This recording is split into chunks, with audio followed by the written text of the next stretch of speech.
Hi there, this is Amanda Frankel with our Crafty Playdate, and I am on a roll making a series of birthday cards for you because I just had a birthday card class and we made these together, and I thought it would be good to remind my people who took the class how exactly we made them, but also what is used in them. And for those of you at home, you got to craft too. So if you don't live in the Chicago area and you can't make it to any of my classes, then you should make these at home. Although I do have a fan in Spain who watches my videos, and when she came to the US on a visit, she came to Chicago and she actually took one of my Christmas classes last year.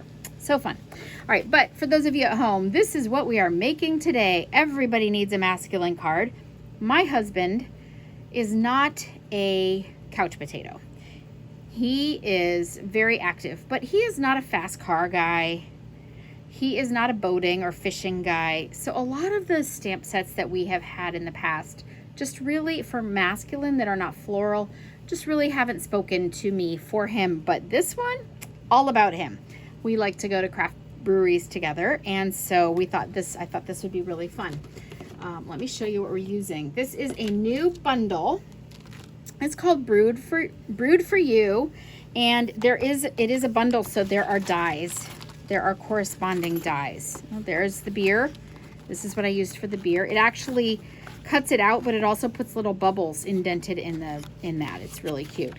And then you can see all the other things, little hops and some stuff there. And I will tell you, just in case, this actually can go in the mug. Very cute. Just in case you don't know, this is not really a jug of beer. It is a growler. So for those of you who are really fans and don't just want one beer, you've got the growler too. But oh ale, yes. There you go. Okay, so we are making this today, and we are using that set, and we are using some older colors, but I love these colors together. So this is Pool Party, and this is Soft Suede. And one of the reasons that I put them together was it told me to. So this is the paper that we are using, and I want to show you in the catalog, because in the catalog, it's right here. It's called Texture Chic, and it looks like nothing. It looks like it just doesn't have that much going on for it, and you have to have a little faith. If you look at that picture and you say, yes, I need this in my life, it's probably not going to happen. But if you see it in person, you are going to change your tune. Let me show you a little bit. So it's got gold foil accents. This is the one that we're using. This is the one that we're using today. But the reverse side is solid, which is great. I mean, it looks like plank, and it's speckly. It's got a lot of texture to it, hence the name. So one side is matte, meaning it doesn't have any gold foil shiny parts. And the other side is foiled again. There you go. So it's got a lot of different colors in it also. And of course, they're all listed in your catalog. Look at that, that's great. They're all listed in your catalog also. Little snow, could be some Christmas paper for sure. Anyway, so it really, I needed to open it up and show you this pack only because it looks so different in the catalog. It looks like it's nothing special, and you're gonna love it on here. On this card, I used it here, or I used it here, but I also used a cool paper here called Distressed Gold. And in your new catalog, it is on a hidden page here. Distressed Gold. Also hard to tell what it looks like there, but here you can kind of see how well it fits in there, and it's going to blind you if I show you with this. Wow. But it's kind of fun. It's a fun paper for sure. So that is what I've used. That's not what I've used. Okay, so we're going to get started here. Because we are stamping using a photopolymer set, so Brewed for You is a clear mount stamp set. What I mean by that is it is see-through plastic, right? By the way, did you guys notice this? They print it now on here. So once you take it off here, you can just stick it right on your box, and that way you'll know if you're missing one of your stamps, right? Okay. Anyway, we are using the Another Round for Your Birthday and Soft Suede ink. And since it is photopolymer, I am going to use my Stampin' Pierce mat that I just had. Here it is. I am going to put that in here and use that. Okay. Again, I'm just going to tap, tap, tap lightly here. And then I am going to stamp straight down. 1, 2, 3, and lift. Good. So I always do the 1, 2, 3, even if I don't say it to you, I kind of do it in my head when I'm stamping. That works great for the white paper. If you are doing it on a colored cardstock, it's a good idea to do 1, 2, 3, kind of like the count from Sesame Street. The reason being, you want to let time for the ink to actually soak into the paper a little bit, and this is just a little bit different texture, so it works really well if you do that. Okay, the next thing we are going to do, so this is a little strip here, and it is 1/2 inch by 3.5, and this paper is 3.5 by 2, and I am going to glue them together.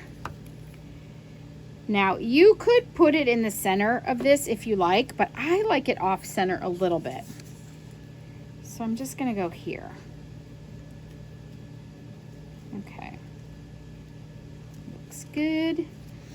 And before I glue this down, I am going to use some of this twine. This is the oldest packaging ever. Oldest packaging. I found this like behind my bookcase. I could not believe that I still had it. But what you need is about 10 inches of it. This twine. This twine is called linen thread. It's not really twine. And I like to use a little bit of whatever tape runner you use. So Stampin' Up! Now has a new one, and I would show it to you, but I took it upstairs, and so I'm not going up there for you. I love you a lot, but maybe not that much. Just kidding. All right, I'm going to knot that there, so I'm going to wrap it twice. 1, and on the second time around, and I just kind of crisscrossed it.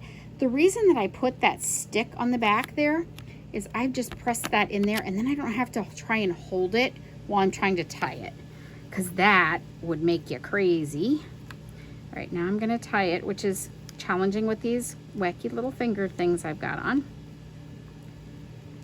I started off too far. Oh, the best thing is, okay, so I'm thinking I started off too far this way. I can really just pull it a little.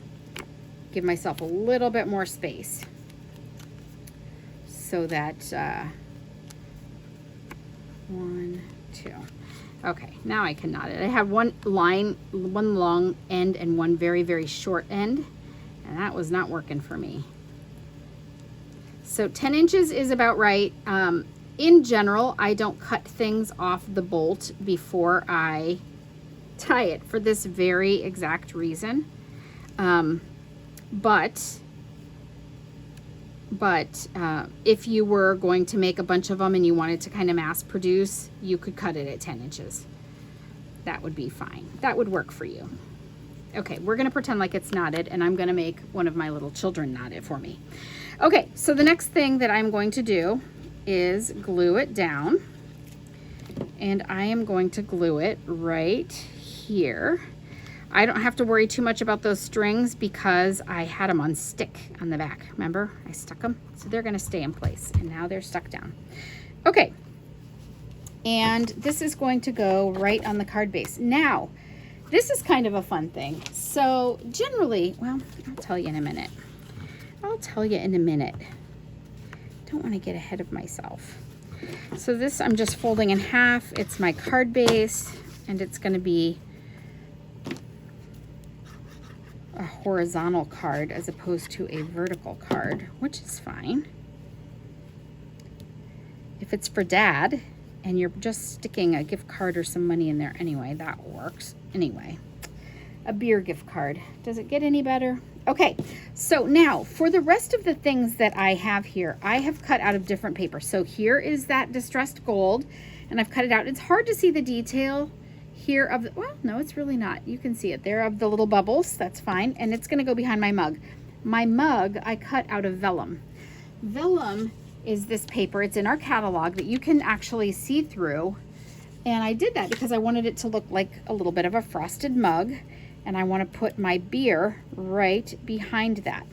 So instead of using my Tombow, I am going to use this. tape runner. And I am just going to stick some tape runner on here. The thing about vellum is I don't like that sometimes you can see the adhesive through it.